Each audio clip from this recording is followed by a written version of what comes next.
Hi, my name is John Green. This is Crash Course World History, and today we're going to talk about the French Revolution. Admittedly, this wasn't the French flag until 1794, but we just felt like he looked good in stripes. As does this guy, huh? So while the American Revolution is considered a pretty good thing, the French Revolution is often seen as a bloody, anarchic mess. And Mr. Green, I bet like always it's way more complicated than that. Actually, no, it was pretty terrible. Also, like a lot of revolutions, in the end, it exchanged an authoritarian regime for an authoritarian regime. But even if the revolution was a mess, its ideas changed human history far more, I will argue, than the American Revolution.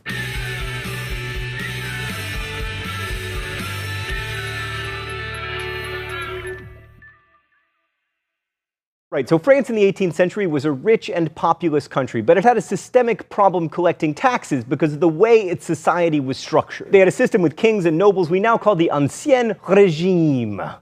Thank you, 3 years of high school French. And for most French people, it sucked because the people with the money, the nobles and the clergy, never paid taxes. So by 1789, France was deeply in debt thanks to their funding the American Revolution. Thank you, France. We will get you back in World Wars I and II. And King Louis XVI was spending half of his national budget to service the federal debt. Louis tried to reform this system under various finance ministers. He even called for democracy on a local level, but all attempts to fix it failed, and soon France basically declared bankruptcy. This nicely coincided with hailstorms that ruined a year's harvest, thereby raising food prices and causing widespread hunger, which really made the people of France angry because they loved to eat. Meanwhile, the king certainly did not look broke, as evidenced by his well-fed physique and fancy footwear. He and his wife Marie Antoinette also got to live in the very nice palace at Versailles thanks to God's mandate, but Enlightenment thinkers like Kant were challenging the whole idea of religion, writing things like, "The main point of enlightenment is of man's release from his self-caused immaturity, primarily in matters of religion." So basically, the peasants were hungry, the intellectuals were beginning to wonder whether God could or should save the king, and the nobility were dithering about, eating foie gras and songbirds, failing to make meaningful financial reform. In response to the crisis, Louis XVI called a meeting of the Estates General, the closest thing that France had to a national parliament, which hadn't met since 1614. The Estates General was like a super parliament made up of representatives from the first estate, the nobles, the second estate, the clergy, and the third estate,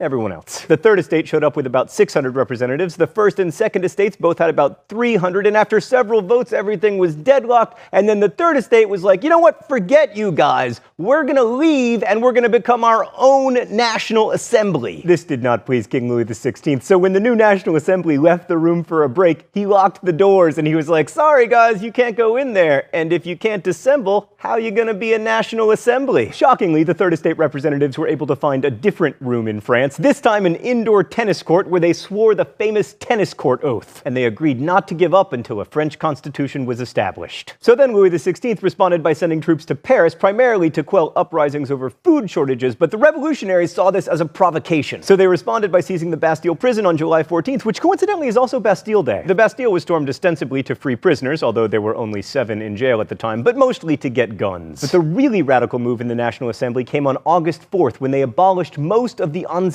Régime. Feudal rights, tithes, privileges for nobles, unequal taxation, they were all abolished in the name of writing a new constitution. And then on August 26th, the National Assembly proclaimed the Declaration of Rights of Man and Citizen, which laid out a system of rights that applied to every person and made those rights integral to the new constitution. That's quite different from the American Bill of Rights, which was like begrudgingly tacked on at the end and only applied to non-slaves. The Doromac, as I called it in high school, declared that everyone had the right to liberty, property, and security, rights that the French Revolution would do an exceptionally poor job of protecting. But as noted last week, the same could be argued for many other supposedly more successful revolutions. Okay, let's go to the thought bubble. Meanwhile, back at Versailles, Louis XVI was still King of France, and it was looking like France might be a constitutional monarchy, which might have meant that the royal family could hang on to their awesome house. But then, in October of 1789, a rumor started that Marie Antoinette was hoarding grain somewhere inside the palace, and in what became known as the Women's March, a bunch of armed peasant women stormed the palace and demanded that Louis and Marie Antoinette move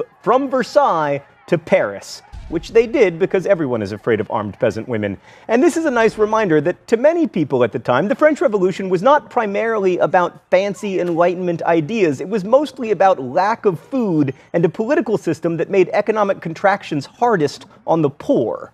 Now, a good argument can be made that this first phase of the revolution wasn't all that revolutionary. The National Assembly wanted to create a constitutional monarchy, they believed that the king was necessary for a functioning state, and they were mainly concerned that the voters and office holders be men of property. Only the most radical wing, the Jacobins, called for the creation of a republic. But things were about to get much more revolutionary, and also worse for France. First, the Jacobins had a huge petition drive that got a bit unruly, which led troops controlled not by the king, but by the National Assembly, to fire on the crowd, killing 50 people, and that meant that the National Assembly, which had been the revolutionary voice of the people, had killed people in an attempt to rein in revolutionary fervor. You see this a lot throughout history during revolutions. What looked like radical hope and change suddenly becomes the man as increasingly radical ideas are embraced. Thanks, Thought Bubble. Meanwhile, France's monarchical neighbors were getting a little nervous about all this republic business, especially Leopold II, who in addition to being the not holy, not Roman, and not imperial Holy Roman Emperor, was Marie Antoinette's brother. I should note, by the way, that at this point the Holy Roman Empire was basically just Austria. Also, like a lot of monarchs, Leopold II liked the idea of monarchies, and he wanted to keep his job as a person who gets to stand around wearing a dress pointing at nothing, owning winged lion monkeys made out of gold. And who can blame him? So he and King William Frederick II of Prussia together issued the Declaration of Pillnitz, which promised to restore the French monarchy. At this point, Louis and the National Assembly developed a plan. Let's invade Austria. The idea was to plunder Austria's wealth and maybe steal some Austrian grain to shore up French food supplies and also, spread revolutionary zeal. But what actually happened is that Prussia joined Austria in fighting the French. And then Louis encouraged the Prussians, which made him look like an enemy of the revolution, which of course he was. And as a result, the assembly voted to suspend the monarchy, have new elections in which everyone could vote, as long as they were men, and create a new republican constitution. Soon, this convention decided to have a trial for Louis XVI, who was found guilty, and by one vote, sentenced to die via guillotine, which made it difficult for Austria and Prussia to restore him to the throne. Oh, it's time for the open letter? An open letter to the guillotine. But first, let's see what's in the secret compartment today. Oh, there's nothing. Oh my God, Stan! Gee, that's not funny! Dear Guillotine, I can think of no better example of Enlightenment thinking run amok. Dr. Joseph Guillotine, the inventor of the guillotine, envisioned it as an egalitarian way of dying. They said the guillotine was humane, and it also made no distinction between rich or poor, noble or peasant. It killed equally. You were also celebrated for taking the torture out of execution, but I will remind you, you did not take the dying out of execution. Well, unfortunately for you, France hasn't executed anyone since 1977, but you'll be happy to know that the last legal execution in France was via guillotine. Plus, you always got a future in horror movies. Best wishes, John Green. The death of Louis XVI marks the beginning of the Terror, the best known, or at least the most sensational phase of the revolution. I mean, if you can kill the king, you can kill pretty much anyone, which is what the government did under the leadership of the Committee of Public Safety motto, "We suck at protecting public safety," led by Maximilien Robespierre. The Terror saw the guillotining of 16,000 enemies of the revolution, including Marie, I never actually said let them eat cake, Antoinette, and Maximilien Robespierre himself, who was guillotined in the month of Thermidor in the year 2. Oh right, so while France was broke and fighting like 9 wars, the Committee of Public Safety changed the measurements of time because, the traditional measurements are so irrational and religion-y. So they renamed all the months and decided that each day would have 10 hours and each hour 100 minutes. And then after the Terror, the revolution pulled back a bit and another new constitution was put into place, this one giving a lot more power to wealthy people. At this point, France was still at war with Austria and Britain, wars that France ended up winning largely thanks to a little corporal named Napoleon Bonaparte. The war was backdrop to a bunch of coups and counter-coups that I won't get into right now because they were very complicated, but the last coup that we'll talk about in 1799 established Napoleon Bonaparte as the first consul of France. And it granted him almost unlimited executive power under yet another constitution. And when he was declared first consul of France, Napoleon proclaimed, "Citizens, the revolution is established on the principles with which it began. It is over." By which he presumably meant that France's government had gone all the way from here to here.